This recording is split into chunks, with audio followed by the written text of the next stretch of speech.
Hi guys. তা শীতকালে ফুলকপির পরোটা খাওয়া হবে না, এটা তো হতেই পারে না। তাই আজকে ফুলকপির পরোটা নিয়ে তোমাদের কাছে চলে এলাম, মানে রেসিপিটা নিয়ে।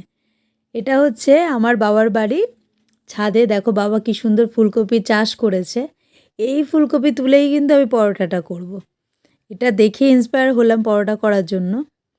চলো, এখান দিয়ে একটা ফুলকপি তুলেছি।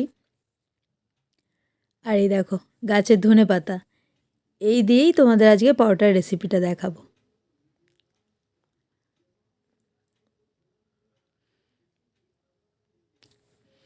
দেখো কি সুন্দর ফ্রেশ সব কিছু। এবার হচ্ছে পুরটা বানাচ্ছি, তার জন্য আমি সর্ষের তেল দিলাম। সর্ষের তেলের মধ্যে অল্প কালো জিরে দিয়েছি।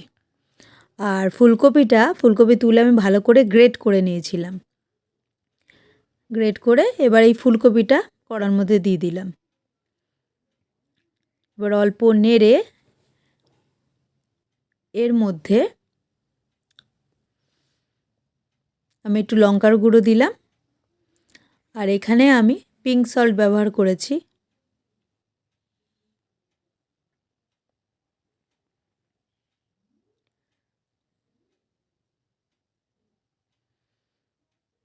একটু পরিমাণ মতো চিনি দিলাম, পরোটাটা একটু মিষ্টি মিষ্টি হয়।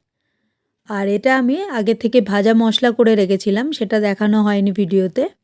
তোমার জিরে আর হচ্ছে শুকনো লঙ্কা শুকনো খোলায় ভেজে ভালো করে গুঁড়ো করে নিয়েছিলাম। আর ধনেপাতাগুলো ফাইন চপড করে নিলাম, করেই পুড়েই দিয়ে দিলাম।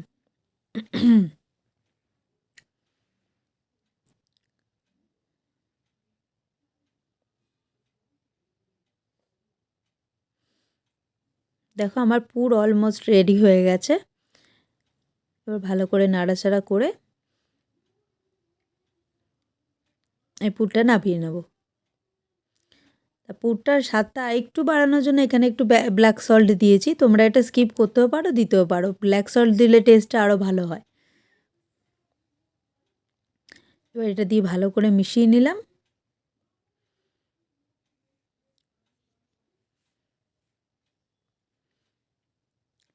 এবার ময়দা মাখায় চলে আসি। এবার যারা আমার ভিডিও রেগুলার বেসিসে দেখো তারা সবাই জানো আমি আটা আর ময়দা 1:1 এই মাপে নিই। আর এর মধ্যে একটু জোয়ান দিলাম, অল্প চিনি আর একটু নুন। দেখো এখানেও তোমাদের দেখিয়ে দিলাম, এখানে আমি পিঙ্ক সল্ট ব্যবহার করছি। এখন পিঙ্ক সল্ট খাওয়া খুবই ভালো বলছে। দিয়ে ভালো করে মিশিয়ে নিয়ে এবার এটা একটা সফট ডো করে নিতে হবে। অল্প সাদা তেলও দিয়েছিলাম।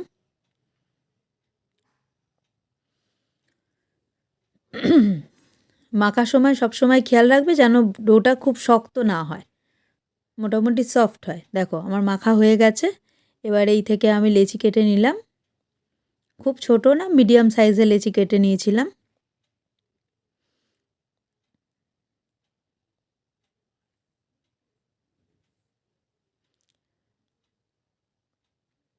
দেখো একটা লেচি নিয়ে আমি অল্প বেলে নিলাম। বেলে তার মাঝখানে আমি পুরটা দিই। এইভাবে পুর ভরলে দেখবে তোমাদের ইজি হয় পুর ভরাটা। অনেকেই পুর ভরা নিয়ে সমস্যা হয়। তো এইভাবে যদি তোমরা পুর ভরো তোমার খুলেও যাবে না, আর সুবিধাও হবে পুর ভরাটা। দেখো আমার পুর ভরা কমপ্লিট হয়ে গেছে। এবার আমি শুকনো ময়দা ছড়িয়ে এটা বেলে নেব। আর একটু লাইটলি বেলতে হবে। আর সবসময় বেলবে এই যে এই দিকটা আমি পুর ভরলাম সেই দিকটা সবসময় নিচের দিকে করে বেলবে। আর যেহেতু পুর ভরা থাকে একটু ফেটে যেতে পারে, ওই জন্য আবার একটু আমি ময়দার গুঁড়ো ছড়িয়ে নিয়ে বেলে নিলাম।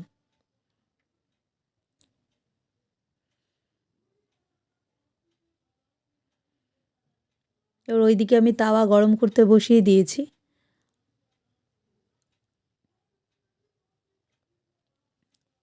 এবার দুদিকটা একটু ভালো করে সেঁকে নিতে হবে। সেঁকে নেওয়ার পরে হোয়াইট অয়েল ব্যবহার করতে হবে। আর এখানে আমি সাফোলা অ্যাক্টিভ ব্যবহার করেছি। এই তেলটা ভীষণই ভালো, লো অ্যাবজর্ব করে। আর আমি 1 চামচ অল্প তেলেই এই পরোটাটা ভেজেছি, বেশি তেল ব্যবহার করিনি। দেখো আমার পরোটা ভাজা হয়ে গেছে। তোমরা এই পরোটাটা এগুলো এতটাই টেস্টি হয়, তোমরা শুধু শুধুও খেতে পারো, আচার দিয়েও খেতে পারো।